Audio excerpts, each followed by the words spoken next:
Lord, remember me. Ari kubuditsa pachena kuti Jesu inini ndinonzwisisa nezvenyu. Mukomana ndinodzidza kuti aiziva simba riri muna Jesu nyangwe ari papoindi yekufa. Imwe pfungwa yandakadzidza ndeyekuti mukurarama kwedu, hama dzangu, zvinhu kana zvasvika pakuoma, ngatirangarirei kuti kuna Jesu achiri nesimba rekutiburitsa mumatambudziko. Mukadzidza neni zvakanaka, imwe nguva vakomana vanzi naJesu pindai mugwati yamukire mhiri. Mafungu akasimuka, Jesu ari muchikepe akarara. Zvikanzi hamune hanya nesu kani, zvikanzi imi vekutenda kushoma. Saka muchaona kuti mukati mekurarama kwedu pane masituations anoita kuti tidoubte the presence of Christ in our life. But Mwari anenge aripo. Saka pfungwa yandinongodzidza ndeyekuti Jesu anotitungamirira kumafuro manyoro ndiye Jesu anotitungamirira pamupata wemvuri werufu. Saka munzvimiro zvese mukati mekurarama Jesu anenge aripo. Jesu akafamba naEnoki akasaona rufu ndiye Jesu aiva naDhanieri mugomba reshumba. Saka no matter your situation, Christ will remain Christ in every situation.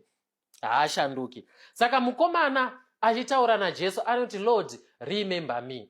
Saka mukomana pfungwa yandiri kudzidza ndeyekuti ane mabasa makuru aakaita. Kana kuri kuba, akaba zvemhando yepamusoro zvekuti aidhizeva muchinjiko. Kana kuri kuuraya, akauraya zvemhando yepamusoro zvekuti aidhizeva muchinjiko. Kana kuri kuita zvese zvaakaita, akaita zvaimusvitsa pamuchinjiko. But asvika pamuchinjiko akasangana naKristu akati, this is my opportunity yekuti ndiponeseke. Regai nditaure shoko iri, hama dzangu. Moments of darkness are also moments of creation. Zvinhu zvaoma, wasvika pamupata, wasvika pauri kuti apa ndagumirwa. That's the point of creation. God is in a way yekuuya kuzocreate something mauri. Saka muyaona kuti at times things fall apart to fall in place.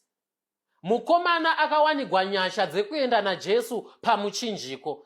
That was his last opportunity and last chance to be saved. Haana kutambisa mukana uyu. Akati, Ishe mundirangarirewo. Aiziva kuti even if Jesus Christ is hanging between heaven and earth, but maari muchiri nesimba rekuponesa mutadzi akaita seni. Saka paiti, Lord, remember me. Aisati Ishe ndirangarirei. Zvaitaura ndezvekuti panguva yandakadzidza nezvenyu ndakatenda simba riri mamuri. Asi handina kuramba ndakabatirira pamuri. Ndakadzokera seri ndikatanga kuita zvakaipa. Ndikatanga kuuraya, kunyepa, kuba nekurepa nekuita zvose zvinonyangadza pamberi penyu. Nhasi ndiri pano pamuchinjiko, asi Lord, remember me. I was once a member of the heavenly kingdom, but nekuda kwemhangwa dzenyama, nekuda kwekuchiva kwemaziso, ndakabuda mukati mefamily iyi, ndikatanga kutevera muvengi, ndakateerera kuda kwemuvengi kuri mandiri, ndikarasika pagwara renyu Mwari. Asi nhasi Kristu, ndirangarirei, mundiitewo member of the heavenly kingdom. Saka Jesu paari kupindura mukomana ari kuti ndichava newe muparadhiso. Hama dzangu, tina Kristu anoponesa. Mukati mekurarama tine point yatinosvika tasvika pekupedzisira. Kana tasangana naJesu, ngatitsvakei kuti Mwari vatiponese. Tine vakomana 2.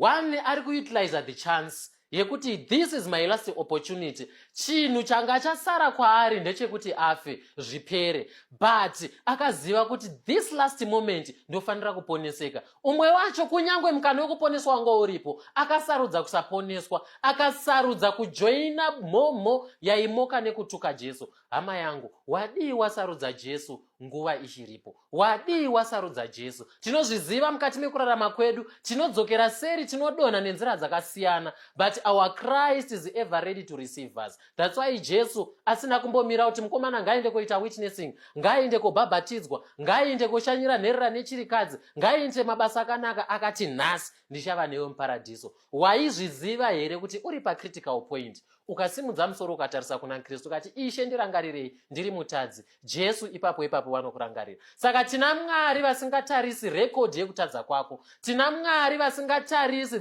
depth yezvakaipa zvako, but tina Mwari vanongotarisa moyo watendeuka uri kudzoka pamberi pavo. Zvanga zvakadii mukati mezuva ranhasi kuti iwe neni tiite sarudzo yakaitwa nembavha pamuchinjiko, kuti Ishe mundirangarirewo, Lord, remember me.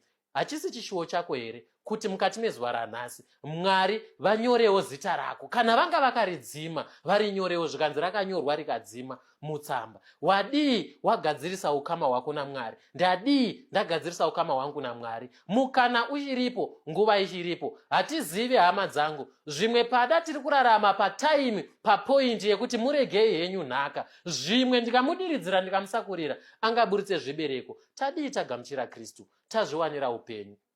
Martha anoburitsa pfungwa yakakosha kuti Jesu deno maiva pano, hanzvadzi yangu Lazarus aisafa. Saka muupenyu, life is not what you eat, life is not what you have, but life is the presence of Christ in your situation, the presence of Christ in your heart, the presence of Christ in everything chinokuaffect. Saka hama yangu, ngatitsvake Kristu, ngatimudane panguva ino. Tichine mukana wakafanira, Kristu akamirira kuti tiuye kwaari nemoyo wakaperera.